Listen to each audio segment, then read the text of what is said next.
The fire crackled between them like a living thing, throwing orange light across her face, and Henry Calloway looked at Josephine Langston across those dancing flames with something raw and unguarded in his dark eyes, something she had never seen on the face of any man, and he said it so quietly that she almost believed she had imagined it. "I have camped alone for years and hated it until now." The words fell into the desert silence like stones dropped into still water, and Josephine felt the ripples move through her chest before she could stop them. Her breath caught. Her fingers tightened around the tin cup of coffee she had been cradling for warmth, and she stared at him across that small flame and understood in that moment that everything had changed. Not just for tonight, not just for this stretch of untamed Arizona territory with its black sky and its million cold stars. Everything. The betrayal she carried in her saddlebag, written in ink on a single piece of folded paper, seemed to pulse with new weight. The secrets she had been running from since she left Tucson 3 days ago pushed back against her ribs. She had almost told him twice already. She had stopped herself both times, terrified that the truth would send him riding into the darkness, away from her, because that was what truth did to people in her experience. It drove them away. But now he was looking at her like she was the only real thing in a landscape full of illusions, and she knew that if she did not tell him, if she let this moment stretch into something beautiful without honesty at its foundation, she would be doing to him exactly what had been done to her. And she refused to become that.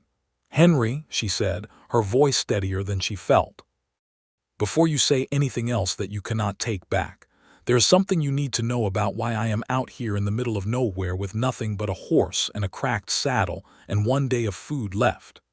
He did not look away. He did not reach for the rifle propped against the rock beside him. He just watched her with those weathered, careful eyes and waited, and that patience of his was more terrifying than any threat she had ever faced.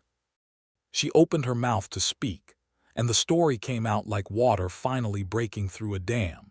And by the time she finished, the fire had burned down to embers, and the entire shape of their shared future hung suspended in the cool Arizona night air, waiting to be decided.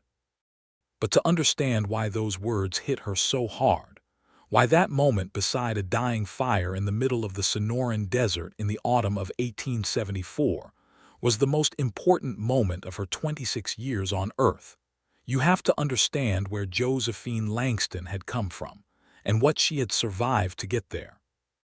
She had grown up in Missouri, in a town called Harrow's Crossing that was neither large enough to matter nor small enough to be forgiven for its cruelties. Her father, Edmund Langston, had been a land surveyor of moderate success and immoderate pride, and her mother, Clara, had been the kind of quiet, determined woman who held a household together with invisible hands. Josephine had inherited her mother's stubbornness and her father's eye for distance, that instinct for measuring the space between where you stood and where you needed to be. She had been educated past what most men in Harrow's Crossing thought was proper for a woman. She could read fluently in English and had taught herself enough Spanish from a battered grammar book to hold a real conversation. She could figure accounts faster than the bank clerk. She could ride well, shoot adequately, and had once set a broken wrist for a neighbor's boy when the doctor was 3 towns away and the whiskey was close at hand. None of this, as it turned out, protected her from making a spectacular mistake at the age of 24.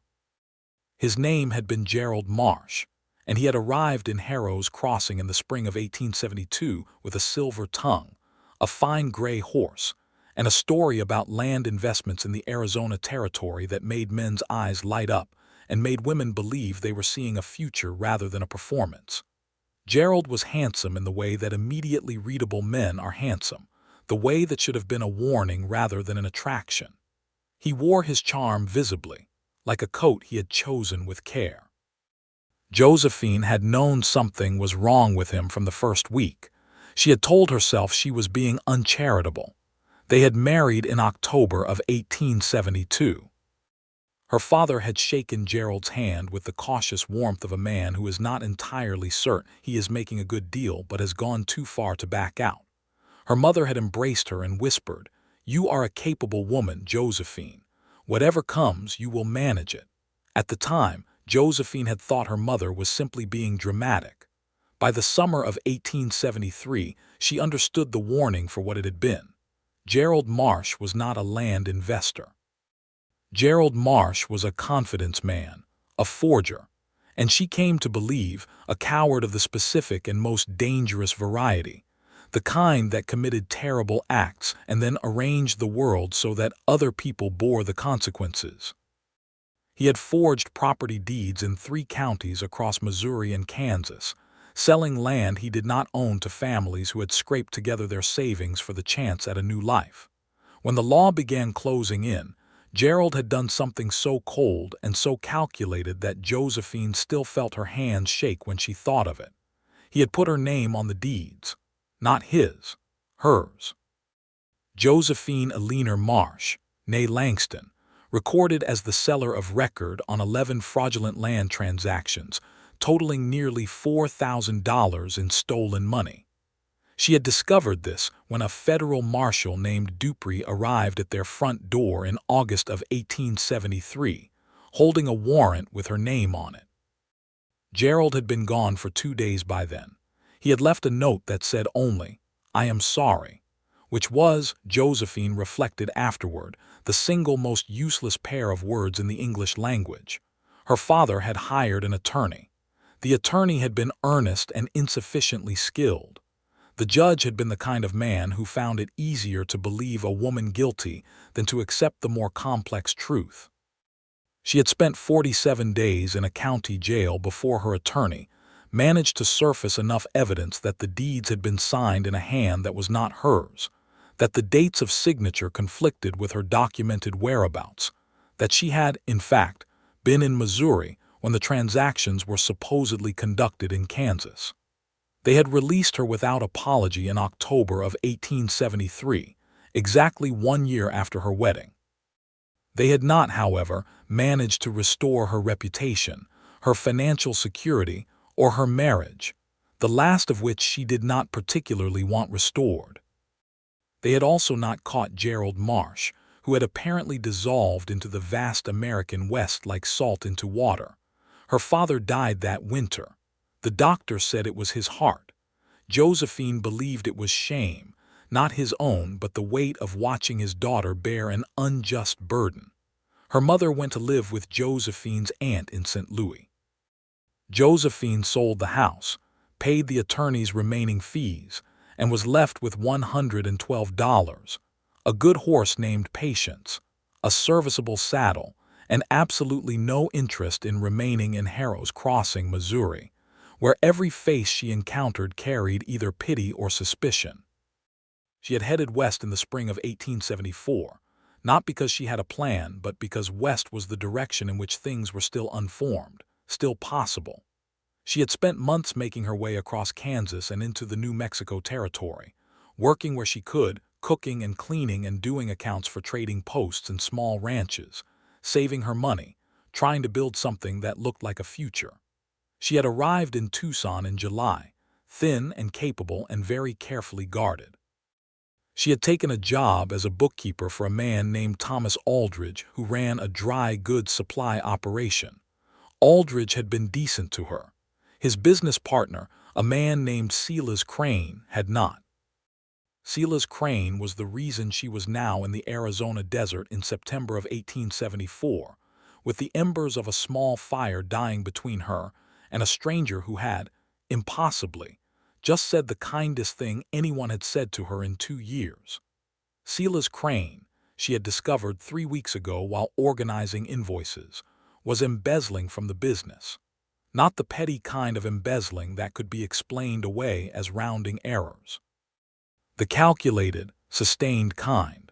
The kind conducted over 18 months through falsified purchase orders and duplicate payments to suppliers who did not exist. When she had brought the discrepancy to Thomas Aldridge's attention, showing him her careful figures and her organized evidence, she had expected gratitude and action. What she had not expected was for Aldridge to look at her evidence, look at her, and tell her quietly that she had misread the numbers and ought to stick to what she was paid to do. She had spent 2 days trying to understand why a man would protect someone who was robbing him. Then she had found the letter. It had fallen from between two account ledgers when she was replacing them on the shelf. A folded paper that she would have returned unread, had her own name not been visible in the first line she accidentally saw. She had opened it with hands that she ordered to be steady. The letter was from Silas Crane to Thomas Aldridge, dated 3 weeks earlier. It was concise and devastating. It outlined a plan to blame the embezzlement on the bookkeeper, one Josephine Langston, formerly Marsh, late of Harrow's Crossing, Missouri, recently released from county jail on charges of land fraud. The letter noted that her history of legal entanglement made her a credible suspect. It noted that Crane had already begun preparing false ledger entries in a secondary hand, meant to mimic hers. It noted that Aldridge's cooperation would ensure that Crane's percentage of the operation's actual profits continued to flow to Aldridge's private account in a Santa Fe bank. They were partners in the theft. They were going to use her as the covering story. Dark past had been weaponized against her once before. She had survived it once. She was not going to survive it twice, not in a territory where the law was thin and the justice was thinner, and a woman with a prior arrest, and no family within 1,000 miles, was exactly the kind of person that a convinced jury would be happy to convict without losing a night's sleep. She had taken the letter. She had taken the evidence she had already compiled. She had packed her things in the night, saddled Patience in the pre-dawn quiet, and ridden out of Tucson before the sun came up, heading north and east into the territory, without a clear destination, without a plan, just the desperate animal intelligence that understood that staying still was the most dangerous thing she could do. She had been riding for 3 days when the storm caught her. It came up from the south the way desert storms do, fast and absolute, turning the sky the color of a bruise in the space of an hour. By the time she found the narrow canyon that offered some shelter, she was soaked through, and Patience was trembling with exhaustion, and the temperature had dropped 15 degrees in what felt like 15 minutes. The fire was already burning when she found it. She had stopped at the canyon's edge with her hand on the rifle in her saddle scabbard, because a fire meant a person, and a person in the middle of nowhere in the middle of a storm was either in trouble or was trouble, and she had learned that the distinction was not always immediately clear. The man sitting beside the fire had looked up at her without apparent alarm. He had not reached for either of the weapons she could see, the rifle leaning against the canyon wall and the revolver on his hip. He had simply looked at her for a long moment, taking in the soaked hair and the rigid posture and the hand on her own rifle, and then he had said calmly, "The horse needs to get out of the rain too." It was not what she had expected. She had expected a threat, an unwanted advance, a demand to know her business. Instead, he had looked past her at Patience, and the concern in his voice had sounded like the real thing. She had ridden down into the canyon. He had helped her unsaddle Patience and get the horse settled against the canyon wall, with a section of canvas rigged above her. He had done this with a quiet practicality that suggested he was accustomed to solving immediate problems without commentary, and he had not asked her a single question while they worked, which was, she realized afterward, exactly the right thing to do. When they settled by the fire with the storm howling at the canyon's mouth, he had handed her a tin cup of coffee that he had clearly prepared some time before her arrival, and he had said, "Henry Calloway," as though they were meeting in a parlor. "Josephine Langston," she had replied, because she was too tired to use a false name, and because some instinct she had not entirely trusted told her that this man deserved the real one. Henry Calloway was, she estimated, somewhere in his early 30s, though the desert aged a man in ways that made certainty difficult. He was tall in the way that becomes apparent slowly, not immediately imposing but increasingly present the more you looked. His face was the face of a man who had spent years outdoors, weathered in the specific way of someone who had chosen the open country rather than been forced into it, creased at the corners of eyes that were the complicated dark brown of river water in shade. He wore a worn canvas coat and trail-stained clothing that was clean beneath the trail dust, which told her something. He moved with the unhurried economy of someone who had long ago stopped performing anything for an audience. He did not press her for information. He did not look at her with that particular calculation that she had learned to identify in men who were already computing what use she might be to them. He looked at her, when he looked at her, with the simple directness of someone paying attention, and after the months she had spent being either dismissed or feared or sized up for purposes she wanted no part of, that simple attention was nearly unbearable. They had talked through the storm, cautiously at first, the way two wild animals circle each other before deciding there is no threat, and then less cautiously, and then, as the night deepened and the rain diminished and the fire settled into its domestic rhythm, with a looseness that surprised her. He told her he had been drifting the territory for 7 years, working cattle drives when he needed money, doing odd work at ranches and trading posts in between, never staying anywhere longer than a season. He said this without apology or romanticism, as a simple fact about the shape of his life.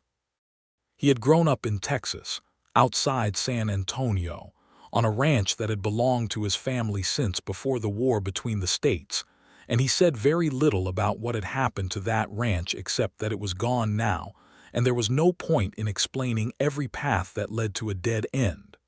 She did not press him. She understood dead ends.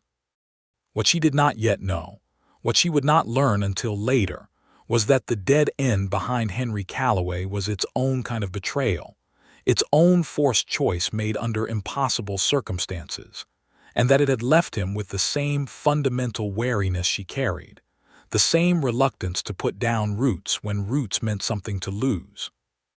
By the time the storm had fully passed, and the stars had come out in that extravagant desert way that always made her feel that the sky was showing off, they had agreed without discussion to make camp together for the night and assess their separate situations in the morning.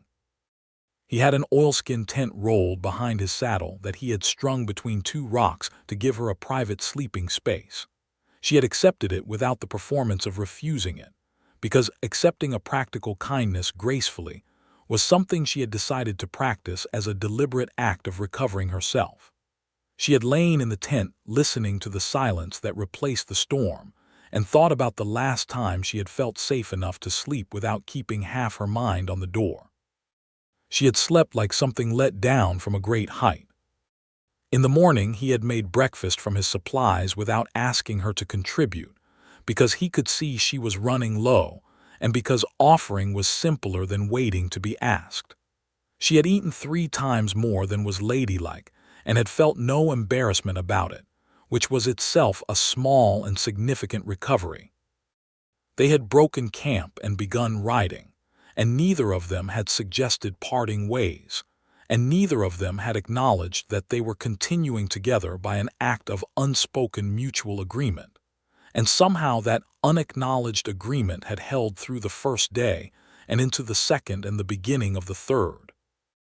And with each passing hour the temporary fiction that they were simply 2 travelers sharing a trail, because it was practical, had been straining under the weight of something that neither of them had named yet, but that Josephine could feel in the specific way you feel weather coming, in a change in pressure, in a new quality to the air. On the evening of the second day, he had told her a little more about Texas. He had had a younger brother named James who had been 17 when the war ended, and 20 when a land dispute with a neighboring family had turned violent. James had been shot, not killed but seriously wounded, and in the chaos and the debt that followed, the ranch had been lost to a bank in San Antonio that had been looking for exactly that kind of opportunity. Their mother had already been gone. Their father had died 2 years after the ranch, working himself into the ground for wages on another man's land, which was, Henry said, the kind of ending that no amount of work could dignify. He had taken James north to Kansas, found him work at a solid ranch run by a decent family, and then had found himself without any particular direction or attachment, which was a condition he had been sustaining ever since. James was fine. James had married and had 2 boys and was building something real. Henry had visited twice in 7 years.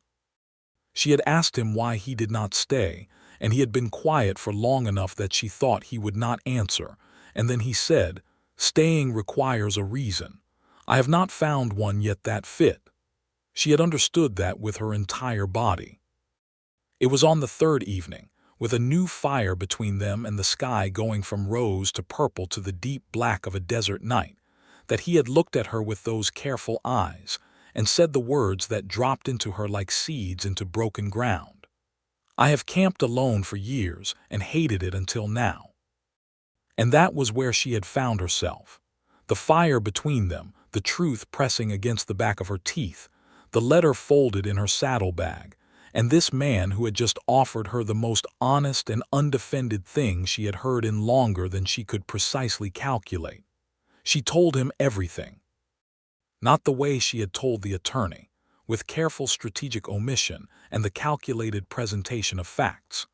The way you tell the truth when you are exhausted from carrying it, and you have decided that whatever comes next, it will be built on solid ground or not at all.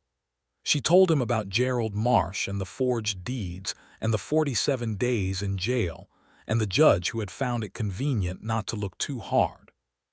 She told him about Tucson and Aldridge and Sela's Crane and the letter she had found and taken, and which was currently folded inside the cover of a Bible in her saddlebag, because old habits died hard and hiding important documents in Bibles was something her mother had taught her, and that she had found unreasonably useful. She told him that she was, technically speaking, likely wanted again. That Crane would have gone to the law with his false ledger entries by now, and that there would be a story built around her and her convenient prior record, and that she had no certain plan beyond getting to a town large enough to have a lawyer who was skilled enough and brave enough to help her, which was a sentence she could hear the weakness in as she spoke it.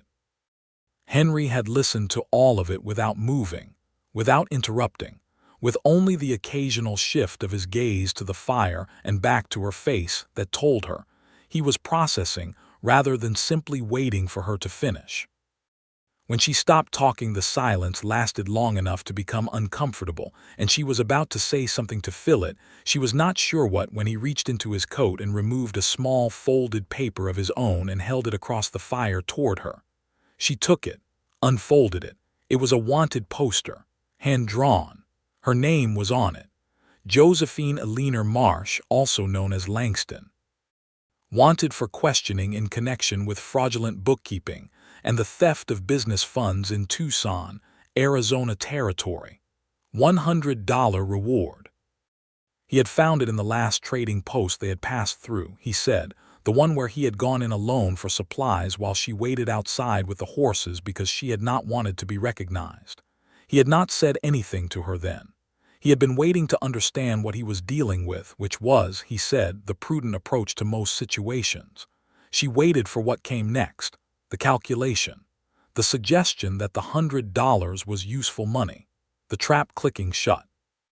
"It says wanted for questioning," he said, "not wanted for arrest, and it says Tucson law.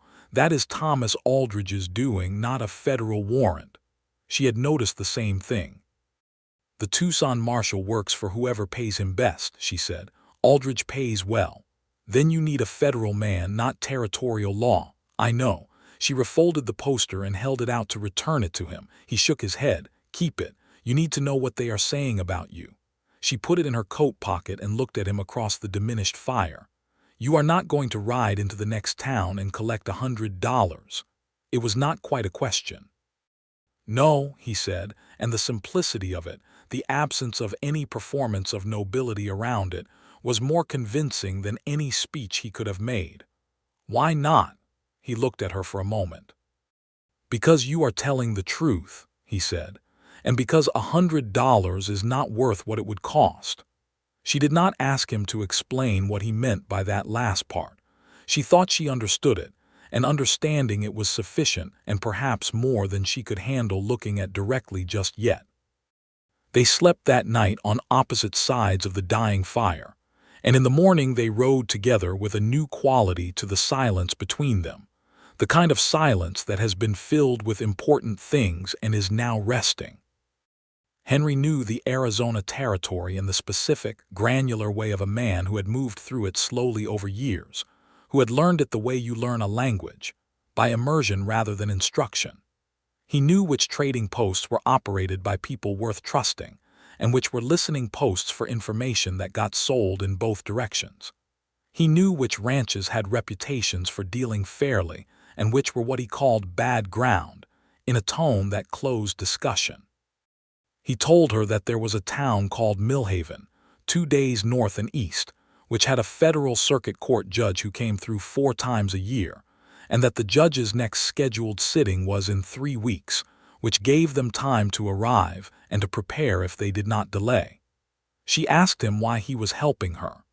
He rode for a bit without answering, which she had already begun to understand was his pattern when a question reached him somewhere real. Then he said, "I have spent 7 years being no use to anyone in particular. It starts to have a specific weight to it." Josephine felt something move in her chest at that, something that was not quite pity and was very much more than sympathy. It was the feeling of recognizing yourself in someone else's admission, the shock of that recognition, the strange relief of it. "You are useful," she said. "You are the most practically useful person I have met in recent memory." A small smile moved at the corner of his mouth. It was a careful smile, the smile of a man who has learned not to be too quick with them, but it was real, and it changed his face in a way that made her want to see it again. "That is a limited category of compliment," he said. "It is an honest one," she said. "I value honest over grand." "I know," he said, and the 2 words were simple and complete. They rode through the day with the desert spread around them in its enormous indifference, the Sonoran scrub and the red rock formations, and the distant lines of mountains that seemed to float above the haze. She was a capable rider, and he matched his pace to hers without making it seem like a concession, which she noticed and appreciated. They talked as they rode, not constantly, but in the natural rhythms of 2 people who have accepted each other's company, and are no longer performing ease but actually feeling it. He asked her about Missouri, and she told him about her father's careful work and her mother's quiet strength, and the way the land in Harrow's Crossing looked in October when the maples turned, which was the only thing she missed with any purity, the clean beauty of an uncomplicated season. He told her about Texas in spring, about the bluebonnets that covered the hill country like a second sky, and there was something in the way he spoke about it that told her the loss of that land was not entirely healed over, that he visited it sometimes in memory the way you press a bruise to remind yourself it is still there. She asked about James, and he lit up in a way that was immediately and completely disarming, because it was obviously unconscious, this brightening at the mention of his brother, this pleasure that had nothing protective around it. James was good, he said. James had a steadiness to him that Henry had always admired, a capacity to commit to a place and a life that Henry had thought was something you were born with, like a particular color of eyes. "Maybe you were not in the right place," she said carefully. He glanced at her. "Maybe," he said. On the afternoon of the 2nd day of riding north, they stopped at a creek to water the horses, and while Patience and Henry's roan, a horse he called Ranger with the slight self-consciousness of a man who is aware that naming your horse is a form of affection, and has not quite decided whether to apologize for it, drank from the clear water. Josephine washed the trail dust from her face and hands, and looked at the creek running over its flat stones, and thought about what she was going to do in Millhaven. She had the letter from Crane to Aldridge, which was the most important piece of evidence. She had her own compiled figures from the ledgers, which she had copied out on paper the night before she left, partly because she was thorough and partly because she had already suspected she might need to leave quickly. She had her own word, which she knew from experience was worth less than it should be and more than nothing. She needed to present this to someone with federal authority before Aldridge and Crane got their version established as the official story, before the narrative hardened around her name the way it had before. Henry came and stood beside her at the creek, and she told him what she was thinking, laying it out with the same logical precision she had brought to the false ledger entries. And he listened, and then offered 3 practical observations. One about the specific reputations of the federal men who rode the circuit through Millhaven. One about the usefulness of a witness who could corroborate her timeline and her conduct since leaving Tucson. And one about the specific vulnerability of Crane and Aldridge's story, which depended on her having sole access to the ledgers, a fact that was contradicted by the testimony of any of Aldridge's other employees. She looked at him. "You would testify to what you have observed of me since I left Tucson." "I would testify to what I know to be true," he said, "which is that you conduct yourself with honesty and that you are running from a frame rather than from guilt. I have been able to tell the difference between those 2 things my entire life, and I have no doubt about which one this is." The offer sat between them in the afternoon light, clear and solid, and she felt something that was dangerously close to the opening of a door she had kept very carefully shut for over a year. "Henry," she said, "you do not owe me anything." "No," he agreed. "That is why it means something." She turned back to the creek because she needed a moment to put her face in order, and she heard him move away to check Ranger's shoes, giving her that space with the same instinctive rightness with which he did most things. And she stood at the water and told herself firmly to be practical and sensible, and to not allow the specific warmth that had taken up residence somewhere behind her sternum to get too comfortable, because she had been wrong about a man before, and the consequences had been catastrophic. But she was beginning to suspect, in the part of herself that was honest even when honesty was inconvenient, that being wrong about Henry Calloway was not a serious risk. They reached Millhaven in the late afternoon of the following day, coming over a low ridge to see the town spread below them, larger than she had expected and smaller than she had hoped, the particular size of a western settlement in the middle growth of its life, past the 10-tanned wagon stage but not yet sure of its permanence. There was a main street with proper storefronts, a hotel, a saloon that doubled as the town's primary social institution, a dry goods store, a livery, a small church at the north end, and a building with a sign that read United States Federal Court, Third Circuit Periodic Session, which was the most beautiful thing she had seen in weeks. Henry took the horses to the livery while she went to the hotel, a 2-story building called the Millhaven Rest that had the clean, slightly austere quality of a place run by someone who took their work seriously. She asked for a room and paid from her remaining funds, and then sat on the bed and took the letter from the Bible where it lived and read it again, as she had read it many times in the past weeks, making sure the words still said what she needed them to say. They did. Henry came to the hotel an hour later, and they met in the small sitting room off the lobby, which was empty at that hour, and he told her what he had learned at the livery, which was a reliable source of town information in his experience, because livery operators observed everyone who came and went and had opinions about all of it. The circuit judge, a man named Harlan Webb, was indeed expected in 2.5 weeks. The local marshal, a man named Corbett, was considered reliable, neither excellent nor corrupt, the average of a thing. There was a lawyer in town named David Prentice who had practiced in St.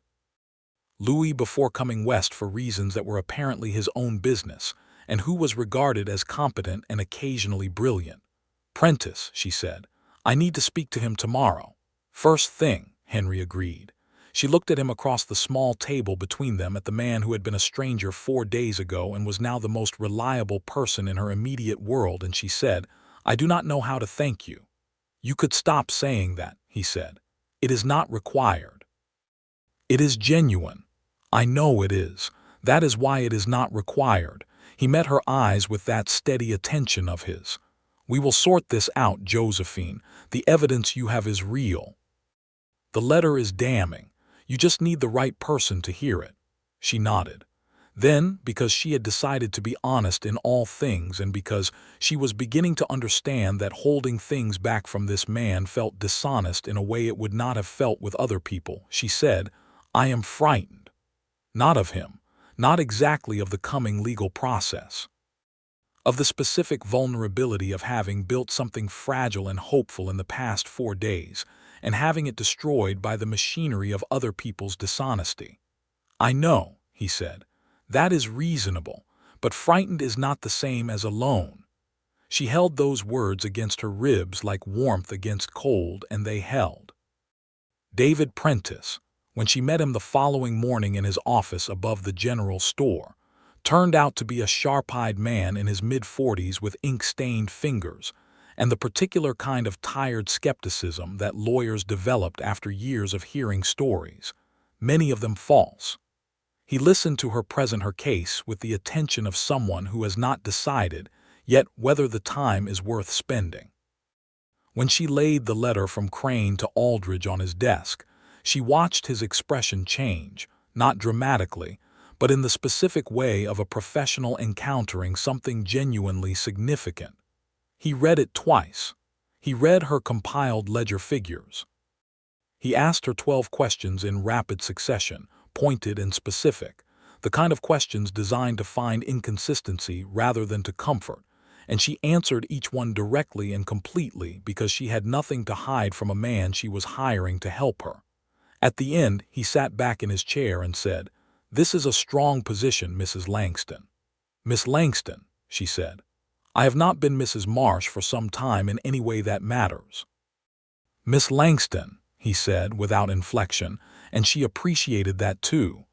"The letter is the critical piece. It establishes premeditation, and it names Aldridge as a co-conspirator rather than a victim. The question is whether Crane and Aldridge have already moved against you with the Tucson Marshal and whether that warrant has been communicated to the Federal Circuit." "I believe they have moved with the Tucson Marshal," she said. "There is a wanted poster." She showed him. He studied it. "Wanted for questioning," he said. "Not for arrest. And not federal. This is Tucson City jurisdiction. That complicates their ability to pursue it beyond the territory." "Can you present this to Judge Webb when he arrives?" "I can," he said. "I would want to prepare carefully, and I would want your witness." He had been told about Henry. "Mr. Calloway's testimony about your conduct and his corroboration of your timeline will be useful.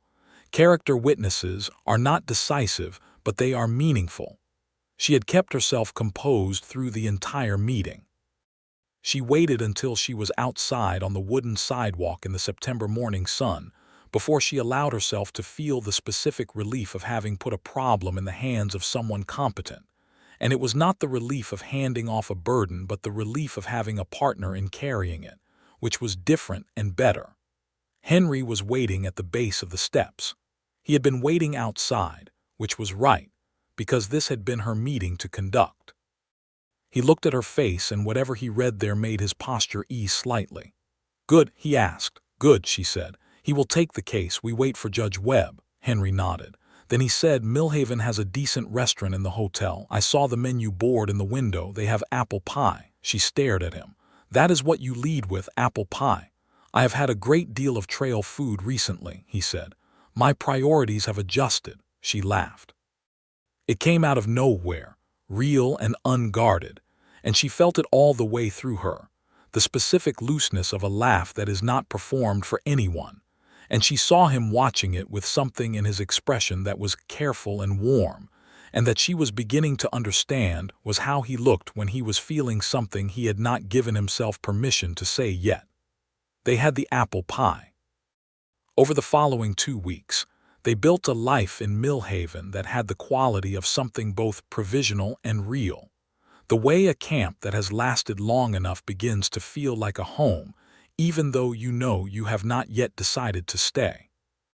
Henry found work at the livery, because the liveryman had been short-handed, and because Henry was good with horses in the deep, patient way that horses recognized and responded to. Josephine worked with Prentice each morning, going over the evidence, anticipating arguments, preparing the clearest and most complete version of the truth she could offer.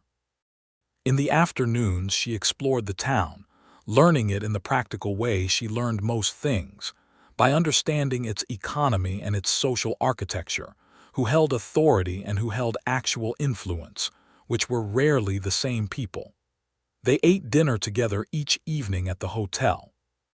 They walked the town in the long September twilights that stretched the light until it seemed reluctant to leave. They talked about everything and some important things they circled around without landing on, the way two people do when they are not ready yet and know it. Henry introduced her to a family named Rourke who ran the dry goods store, a husband and wife from Ohio who had come west 5 years ago and built something real and were quietly proud of it, the kind of pride that has been earned through specific difficulty. The Rourkes treated Josephine with the uncomplicated friendliness of people who had not heard any story about her yet and were making their own judgment based on the evidence of her manner, and she found that she had missed that, being seen fresh, without the weight of someone else's narrative already attached to her. One evening, 10 days into their time in Millhaven, they were sitting on the bench outside the hotel in the cooling air after dinner, and Henry said, without particular setup, "When this is resolved, what do you intend to do?" She had been thinking about this. She had been thinking about it in the way you think about something that excites and frightens you in equal measure. "I would like to stay in the territory," she said carefully. "I would like to find work that makes use of what I actually am good at, bookkeeping, or perhaps something in the way of business management for someone who needs it and will pay fairly for it." In Millhaven, she glanced at him. There was something in the way he had asked it, a quality of casualness that was not quite natural. "I had not specifically decided on Millhaven," she said, "but it is not a bad place." He nodded, looking out at the street. "And you?" she asked. "After this?" "I have been thinking," he said slowly, "that 7 years is perhaps sufficient for the direction I have been going, which is primarily sideways." She waited. "James has been asking me to come back to Kansas. There is land near his ranch that has gone cheap because the previous owner left. It would require work. It would require staying in one place." "It sounds like what you need," she said, and meant it, and also felt the specific cold that came with meaning it, because Kansas was not Arizona, and his being in Kansas meant the particular warmth she had built herself around in the past 2 weeks would travel north and east with him. He turned to look at her. "I would find it easier," he said, with a care that suggested he had prepared the words, "if there were a compelling reason to stay somewhere closer." The air between them went very still. She heard her own heart beat.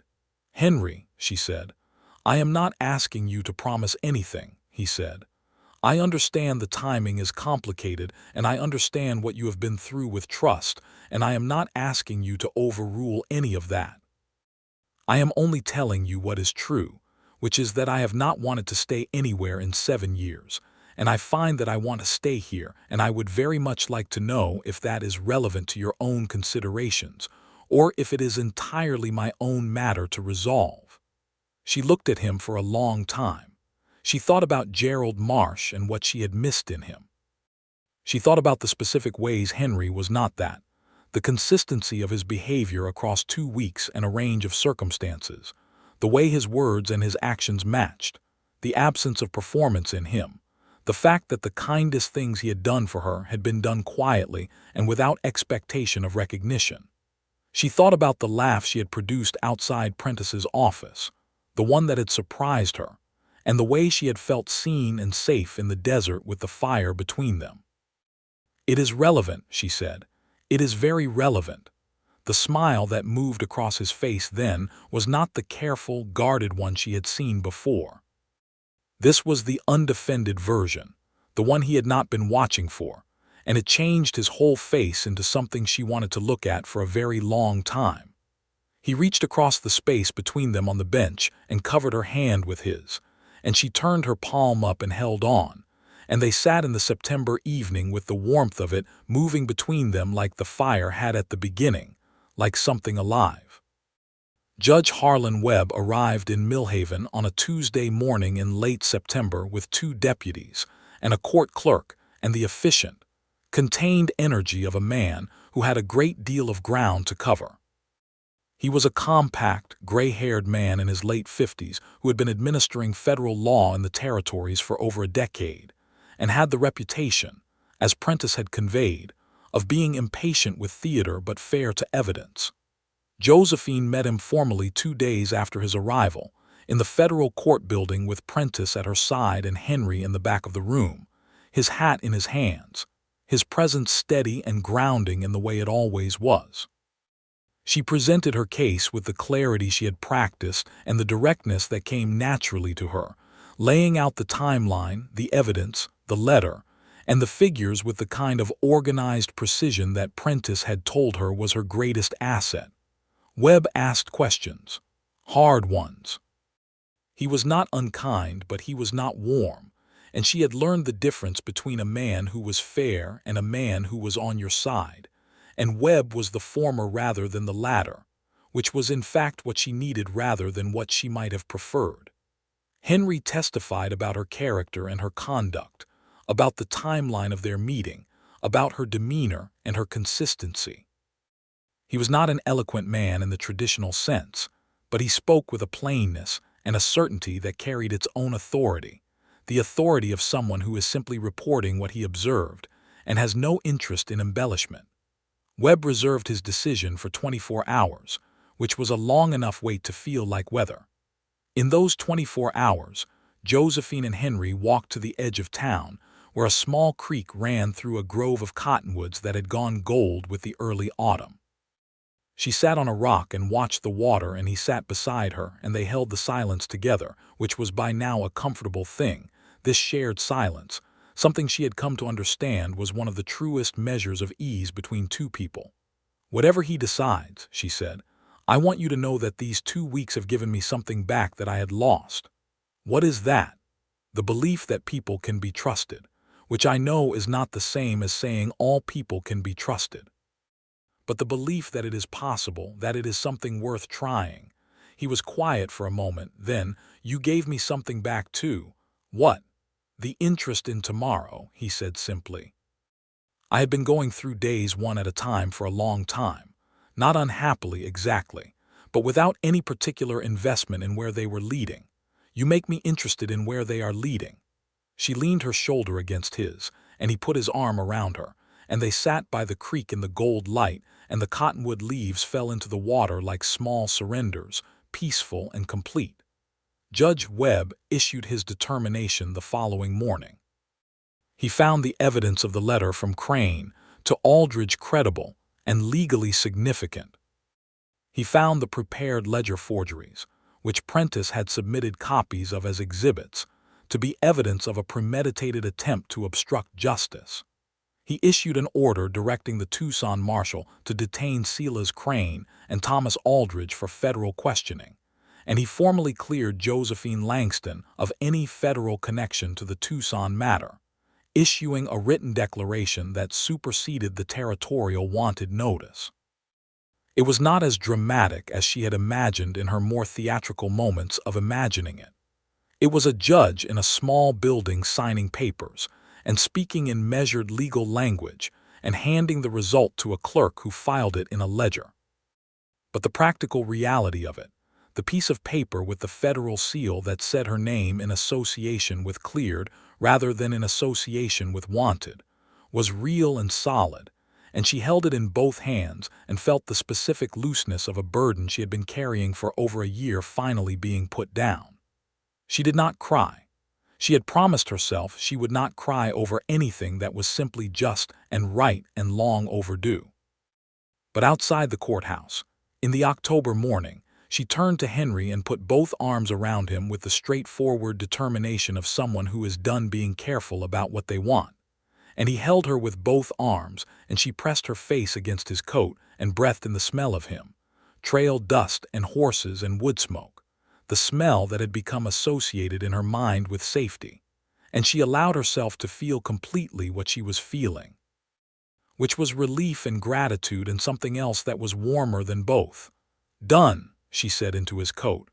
"Done," he agreed, his voice above her head. His arms tightened slightly. Prentice found them like that and was professionally oblivious about it, which she appreciated. In the weeks that followed, Josephine began to build the life she had been conceptualizing. She spoke to the Rourkes about whether they might need any accounting help with their dry goods operation, and it turned out that Mrs. Rourke, who had been managing the books herself, found the work onerous and the offer welcome.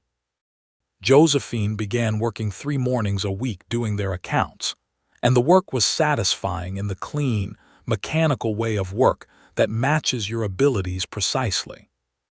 Henry stayed in Millhaven, working at the livery through October, and she could see him becoming less provisional about it, less like someone passing through and more like someone who had decided to be somewhere. He bought a better tent at the general store and then, after some consideration, took a room at the boarding house run by a widow named Mrs. Ferris, which was a decision that she thought contained a declaration, though he made it without announcement. They spent their evenings together with a regularity that the town noted and found unremarkable, which was itself a kind of acceptance. The Rourkes had them for Sunday dinner twice, and Mrs. Ferris, who had an opinion about everything and communicated it through pointed helpfulness, began setting an extra place at the boarding house table on the evenings she knew Josephine would visit. On the first genuinely cold evening of the year, a night in early November when the temperature dropped with the seriousness of a season that intended to be taken seriously, they were sitting in the small parlor at Mrs. Ferris's boarding house, and Henry said, with the particular careful exactness of someone who has thought out exactly what they want to say before they say it, "I have written to James." She looked up from the accounts she had been reviewing. "I told him I would not be coming to Kansas." She was very still. "I told him I had found a reason to stay somewhere else. I told him I hoped he would come to visit when the spring came." "Henry," she said. "I'm not asking you to commit to anything," he said, which was almost the same thing he had said on the bench outside the hotel, and she recognized the pattern in it, the care of it, the way he offered things without pressure, without the expectation that she owe him anything in return for his honesty. It was the opposite of a trap. It was the opposite of everything Gerald Marsh had been. "Stop saying that," she told him. He blinked. "Stop telling me you are not asking me to commit to anything," she said. "You can ask me. I will tell you what I think." He met her eyes. "Then I am asking." "Yes," she said. "The answer is yes." The thing that moved across his face in that moment was not the careful smile or even the unguarded one she had seen before. It was something more fundamental than a smile, a kind of profound stillness that was the opposite of nothing, the stillness of something falling into exactly the place it was meant to occupy after a long and uncertain transit.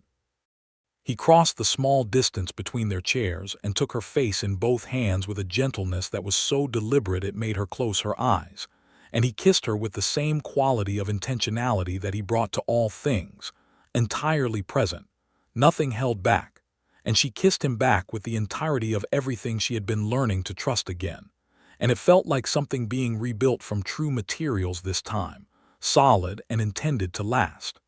Mrs.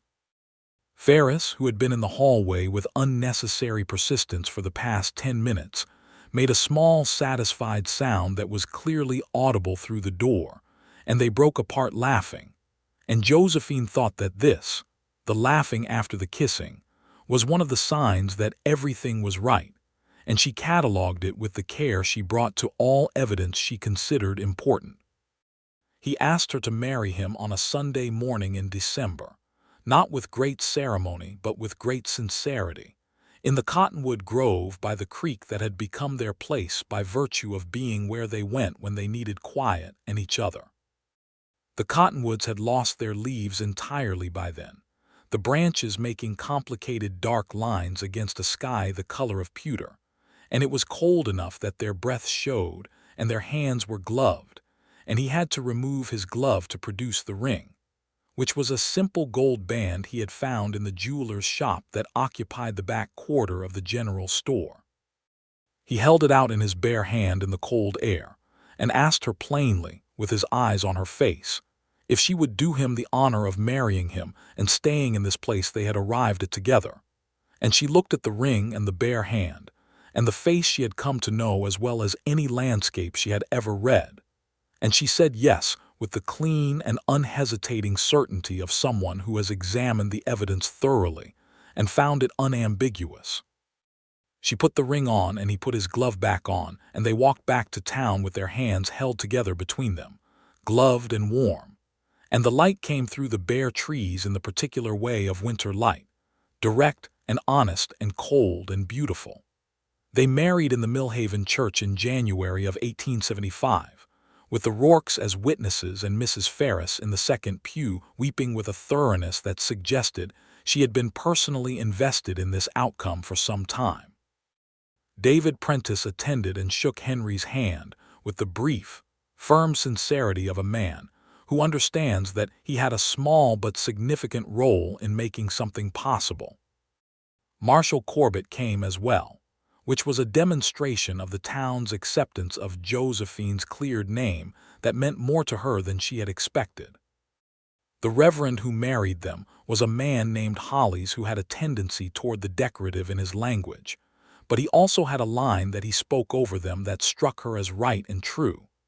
That marriage in this country was not a completion but a foundation, not an arrival but the beginning of building, and that what two people made together was theirs and no one else's, shaped by their specific hands and their specific choices. She held Henry's hand during that and felt him hold back with both pressure and intention, and she thought about foundations and about what they were beginning, and felt no fear of it. Only the excellent, grounded anticipation of someone standing at the start of something real. The letter from Tucson arrived in February, forwarded through Prentice.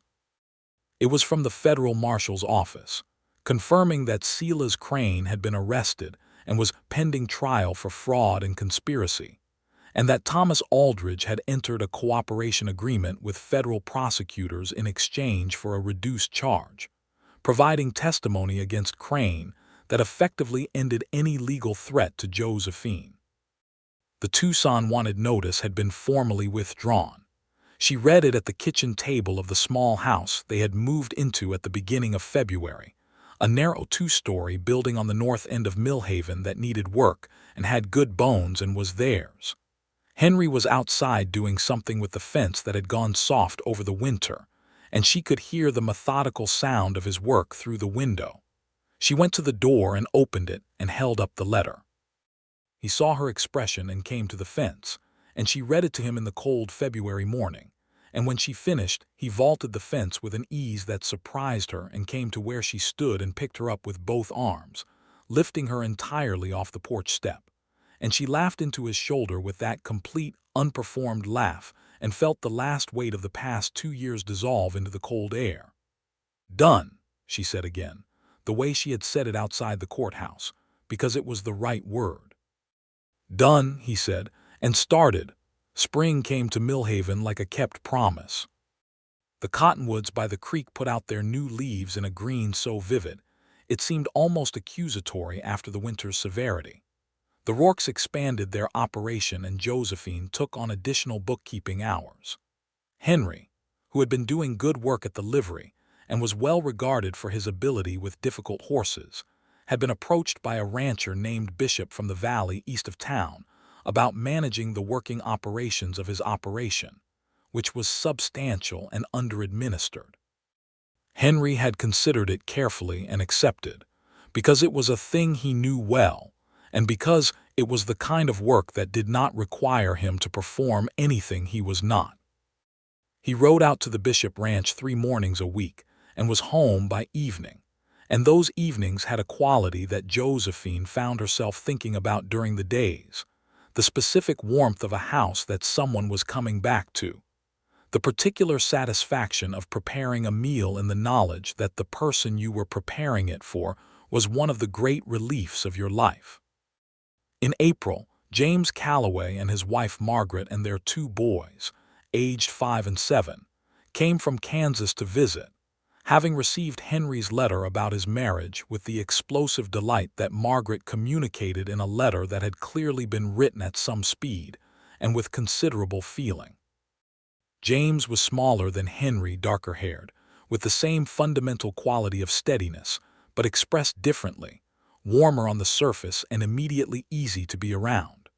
Margaret was a capable, direct woman from Ohio who had an opinion about most things and shared it with a confidence that Josephine immediately respected. Margaret pulled her aside within an hour of their arrival and said, without preamble, "He has been alone for too long and I was afraid for him. You have no idea what you have done for that man." Josephine thought about the fire in the desert and the words spoken across it, the words that had turned out to be both an admission and an invitation, and she thought she had some idea. "He has done as much for me," she said honestly. Margaret studied her. "Good," she said. "That is how it should work." The visit lasted 2 weeks and was the best 2 weeks Josephine had spent in longer than she could name accurately. The specific pleasure of watching Henry with his brother. The way the years fell away from him in James's company. The way he laughed more freely and spoke more easily, and seemed to remember things about himself that the drifting years had covered over. The boys, Thomas and Carl, decided immediately that Henry was the best adult of their acquaintance, a distinction he accepted with the slightly alarmed gratitude of a man who was not accustomed to being anyone's particular favorite and found it unexpectedly moving. On the last evening of the visit, the 4 adults sat on the porch of the small house while the boys slept inside, and James said to Henry with the directness of a brother who has earned the right to it, "You look like yourself." For the first time in years, Henry was quiet, then he said, "I feel like myself." James looked at Josephine. "Thank you," he said simply and directly. She felt Henry's hand find hers between their chairs. "We found each other," she said. "I think that is the more accurate accounting." In the early summer of 1875, she began to suspect and then to confirm with the cautious certainty of someone who cross-checks their calculations, that there would be an addition to their household. She told Henry on a warm evening in June, sitting on the porch after dinner, watching the long light stretch across the street. She had been trying to work out the right words and had decided that what she wanted was the same thing she always wanted, which was the honest and direct version, and so she said, "I believe we are going to have a child in the winter." He turned to look at her with an expression she had never seen on him before and that she could not immediately name, except that it contained everything she would have hoped to see, and some things she had not dared to hope for, a kind of overwhelmed tenderness, a gratitude so large it seemed to surprise him, a joy that was clearly fighting through several layers of practiced containment and winning. He said nothing for a full 30 seconds, which was long even for him. Then he said, "A child." "In the winter," she confirmed. He put his face in his hands briefly, and she reached over and put her hand on his back and felt him breathe, and when he raised his head his eyes were bright with something he was not going to apologize for, and she did not want him to. "I did not think," he said. "I did not allow myself to think." "About what?" "About this. About having something so permanent." She understood. She had been the same way. She had been protecting herself against hope for so long that she had begun to mistake the protection for wisdom. "It is allowed," she said. "It is ours." He reached for her hand and held it with both of his. "A child," he said again, "the way you say a word that you have known all your life but are suddenly hearing for the first time." Their son was born in January of 1876, which was cold and clean and bright, and Henry was present for the birth in the way that was considered unconventional by some of the town's more traditionally minded residents, but that Henry had never seriously entertained the alternative to. He had held Josephine's hand through the duration with the steady, unflinching attention he brought to all things, and when the doctor placed the baby in her arms and she looked at the small face with its enormous capacity for reaction, she felt something settle in her that she understood had been unsettled her entire life, some fundamental question about whether she was allowed to have this, answered finally and completely. They named him Edmund James Calloway. Edmund for her father, whose careful work and quiet dignity she wanted remembered. James for his uncle, whose steadiness she hoped he would inherit.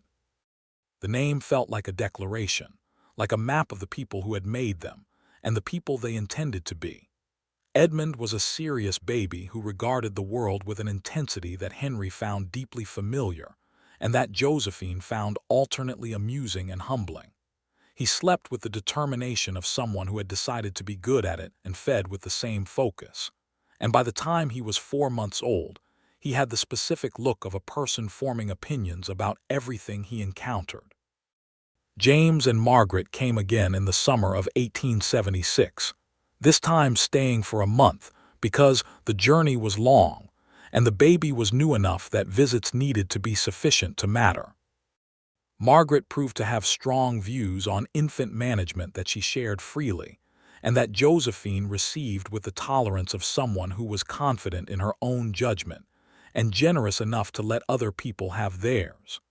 The two women developed, across those summer weeks, the kind of friendship that begins in honest mutual assessment and builds into something real and sustaining. When they rode away at the end of August, James and Henry stood in the street for a long moment, the brothers, and Henry put his hand on James's shoulder and they said something to each other in the low, private register of brothers. And when the wagons turned at the end of the street, and James raised his hand in farewell and Henry raised his, she saw on Henry's face the particular expression of a man who is watching something he loves move away but who knows, for the first time in a long time, exactly where home is. The town of Millhaven grew through 1876 and into 1877, the way Western towns grew when the railroad was coming, with the specific frenzy of people betting on their own futures. New storefronts appeared. A second hotel opened. A school was established in the building that had been the federal court, since the circuit judge's visits had been reduced with the establishment of a regional court 2 towns east. The school needed a teacher, and the teacher who had been expected from the east had changed her plans, and the school board, which now included the Rourkes, asked Josephine if she would consider the position. She had been thinking about this kind of thing, about what her work would look like as Millhaven changed, and as Edmund grew, and as she grew into the different versions of herself that life was apparently planning to present. She took the teaching position on a trial basis, and found that it suited her in ways the bookkeeping had not fully reached, something about the shaping of minds, the daily evidence of understanding developing in young people, the specific satisfaction of explaining a thing well and watching it land. She taught for 2 years, and in the second year of her teaching, in the fall of 1878, she found herself again in the position of carrying a life, and told Henry on the same porch on another warm evening, and he received it this time with the same depth of feeling but with an additional quality, the quality of knowing now what this meant, having held it and watched it grow and been remade by it, and understanding the full weight of what was being given. Their daughter was born in March of 1879, as the Cottonwoods were beginning to consider spring, and they named her Clara, for Josephine's mother, who had told her once in a hallway before a wedding that she was a capable woman and would manage whatever came, which had been right in ways that exceeded the occasion on which it was offered. Clara was everything Edmund was not, immediately loud, emphatically social, in love with color and noise, and the specific company of everyone she encountered. She regarded her brother with the cheerful imperialism of a younger sibling, who has determined that all existing resources are rightly hers, and Edmund regarded her with the resigned affection of someone who knows he has lost a particular kind of quiet and does not actually mind as much as he suggests. Henry with his children was the thing Josephine thought about sometimes when she was alone with herself, the quiet inventory of a life that had turned out to be richer than planned. He was patient with them in the bone-deep way of someone for whom patience was not an effort but a nature. He taught Edmund to handle horses with the same care he brought to everything equestrian, the trust-based, unhurried communication that her son absorbed like water into dry ground. He let Clara direct him in elaborate, imaginative games with the good humor of a man who had decided that dignity was contextual, and that some contexts required you to be an imaginary horse or a captured outlaw without complaint. He still had the weathered quality that she had first seen across the fire in the desert canyon, that evidence of years spent outdoors in the serious way. But it sat differently on him now, less like the mark of someone without fixed points, and more like the marks of a life genuinely lived. The lines at the corners of his eyes deepened with the years, and she found them beautiful in the specific way of things that are records of real experience. They had disagreements, because they were both people with strong convictions and clear minds, and she had promised herself early that she would never again choose agreement over honesty in a marriage. They disagreed about money, and about how much to help a neighboring family who had come on hard times, and about whether Edmund's education should continue beyond Millhaven School, and about 100 smaller things. And they disagreed with the directness of two people who respected each other enough to engage honestly, and found their way to conclusions that were usually better for having been worked out rather than assumed. Henry, across all of this, never stopped being the person who had looked at her across a fire in the desert and told her the truth without preparation, without strategy, without anything except the simple willingness to let her see what was real. She thought about that moment sometimes, the fire and the stars and his face, and understood it as the hinge on which everything had turned, the moment before which was one life and after which was another. In 1880, a letter arrived from Harrow's Crossing, Missouri. It was from her mother's sister, the aunt with whom her mother had gone to live in St. Louis, and it informed Josephine that her mother had died peacefully in October, at the age of 63, with the letter from Josephine's last communication read aloud to her in her final weeks. The aunt wrote that Clara had spoken often of Josephine in those last months, of her pride in her daughter, of her understanding that whatever had happened in the middle years had been survived with the capability she had always known Josephine to possess. Josephine sat with the letter for a long time. Henry came in from outside and saw her, and sat beside her without a word and put his arm around her. And she leaned into him and grieved her mother with the full weight of it, the specific grief of losing someone you could not have properly, and who you had not been able to reach across the distance to say the things that needed saying. She grieved the lost years and the distance and the way the Western life, for all its gifts, had this cost, that everything you loved was scattered across enormous spaces and roads that could not always be traveled in time.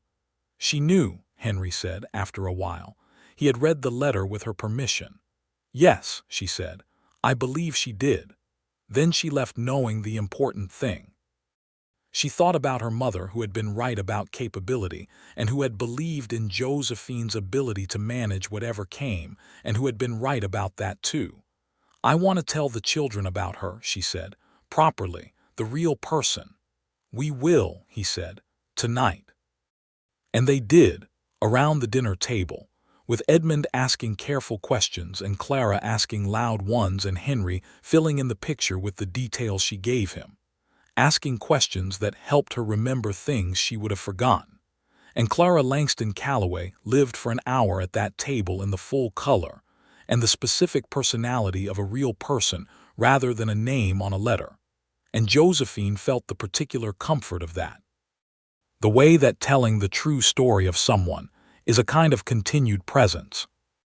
Edmund turned 10 in January of 1886, and they brought the family together for it with the Rourkes and several of the families from town who had become genuine friends across the decade. And at the celebration, Henry pulled her aside for a moment in the kitchen and said, quietly, with his hands on her shoulders and his eyes on her face, I have been trying to calculate something. What is that? How long it took me to understand what I was missing before the desert canyon. He was thoughtful. 7 years of drifting, which is a long time to be going in the wrong direction before finding the right one. She shook her head. You were not going in the wrong direction. You were getting to the canyon. That is where you needed to be. He considered this. I like that version, he said. It has the advantage of being true, she said. He kissed her in the kitchen while their son's birthday celebration proceeded without them, and she kissed him back with the 10 years of their life together in it. All the seasons of Millhaven, and the children and the work and the arguments and the resolutions and the grief and the joy, and all the ordinary precious days between the notable ones. And it felt exactly like what it was, a thing built with intention and maintained with care and expected to last.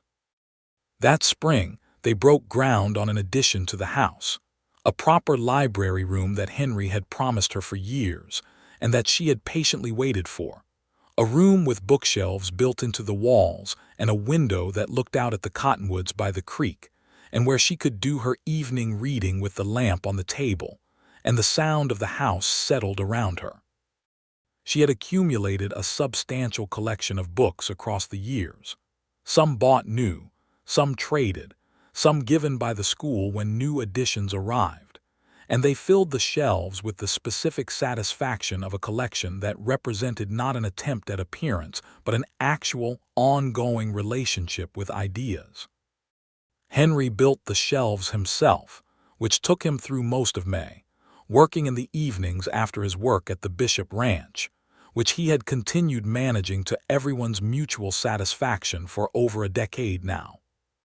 He was particular about the work, careful and unhurried, the same quality and construction that he brought to everything, and when it was finished and she moved the books in and stood in the room for the first time with everything in order, she felt the specific fullness of a room that has been made for you by someone who knows you. Perfect, she said. The window is half an inch off plumb, he said, looking at it critically. I'm not going to spend any portion of my life noticing that, she said. He allowed a smile. Good. In 1887, a letter arrived from David Prentice, who had remained a cordial acquaintance across the years, informing them that Silas Crane had been convicted of multiple counts of fraud and had served his sentence and been released, but that Crane was now in very poor health and living in reduced circumstances in New Mexico, no longer any kind of threat to anyone. Thomas Aldridge had been ruined by the federal proceedings in 1874 and had apparently left the territory years ago. His whereabouts were unknown, and his circumstances were generally assumed to reflect his choices. Josephine read the letter at the kitchen table with her morning coffee, and then set it down and looked out the window at the October morning, at the cottonwoods going gold again, at the ordinary beautiful evidence of another year turning, and felt a clean and complete absence of anything unresolved. The story that had begun in Harrow's Crossing with a forged signature and a missing husband had concluded, not in any dramatic confrontation but in the simple grinding forward of time and consequence, and the way that truth, when properly supported and clearly presented, tends eventually to be recognized. Gerald Marsh had never been found. She had stopped thinking about him years ago, with the finality of someone who has decided that an unresolved thread is not the same as an open wound, that his existence or non-existence in the world was simply no longer her concern.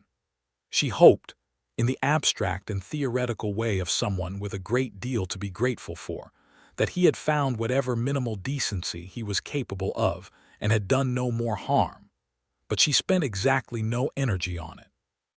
Clara was 8 in the spring of 1887, and she had opinions about everything and the vocal capacity to share them at length, and she had decided that she wanted to learn to ride properly, not the way a girl was expected to ride, but the way her father and brother did, and Henry had taken this on with a seriousness that Clara found both flattering and slightly demanding, because he was the same teacher on horseback that he was in everything else.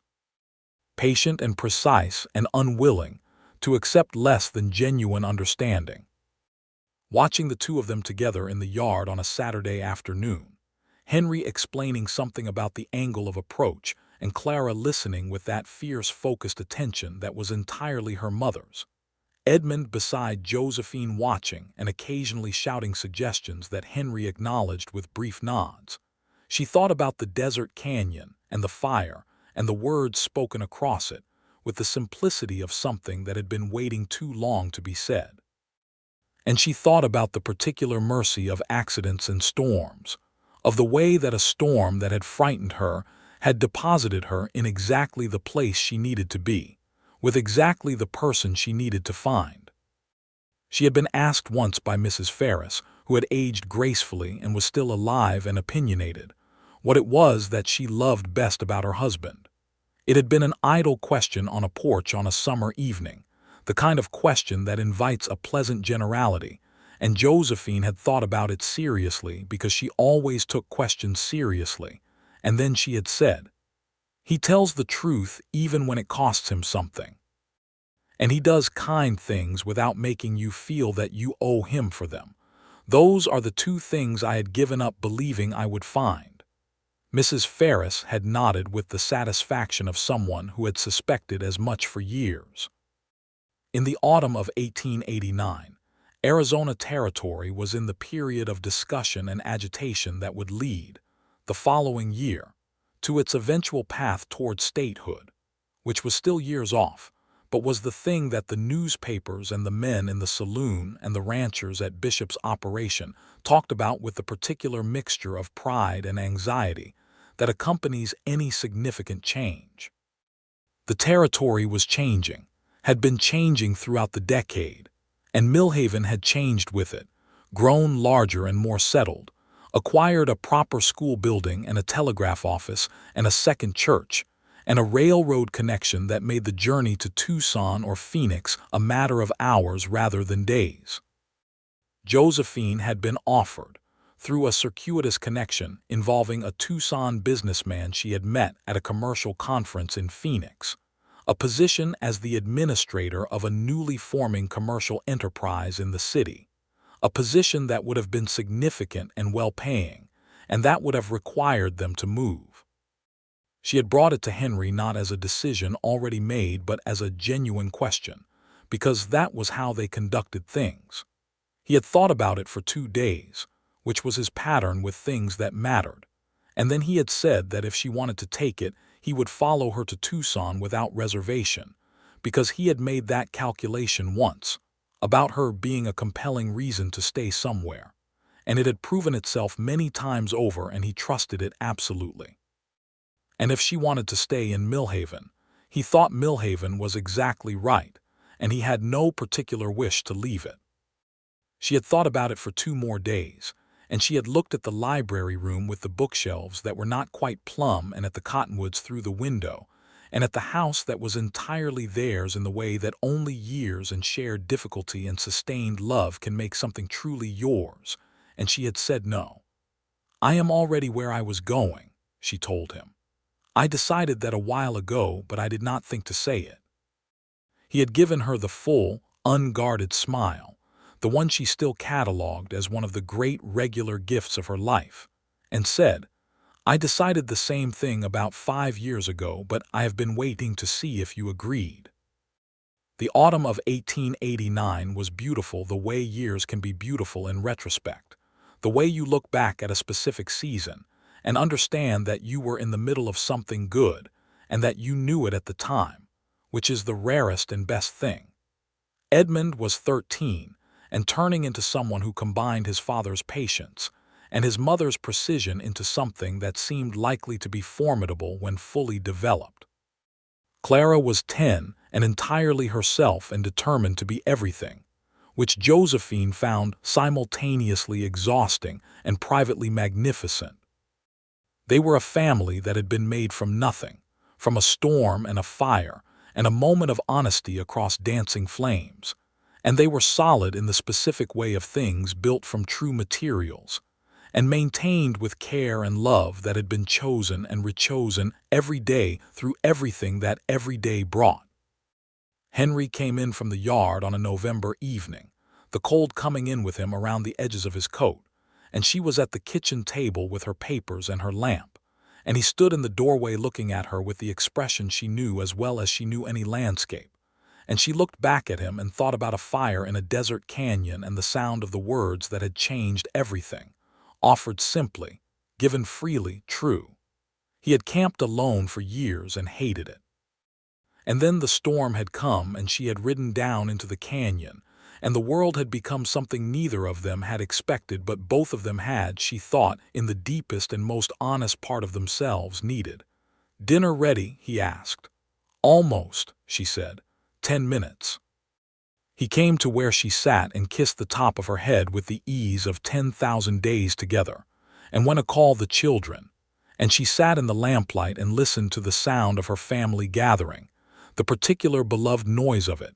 And she was home, completely and irreversibly and joyfully, in the only sense of the word that had ever finally mattered to her, which was the sense that meant, here is where you belong, and here is who you belong with. And the having found it after everything you went through to reach, it makes it not less precious but more, exactly more. The way only truly earned things are. Outside the window, the November stars were beginning to appear over Millhaven, over the cottonwoods and the creek and the gold country and the enormous indifferent beautiful sky. And the house was warm with fire and food, and the voices of people she loved. And Josephine Calloway, née Langston, set down her pen and felt, in the quiet space between one breath and the next, the precise and enduring satisfaction of a life that had arrived, after everything, exactly where it was always meant to be.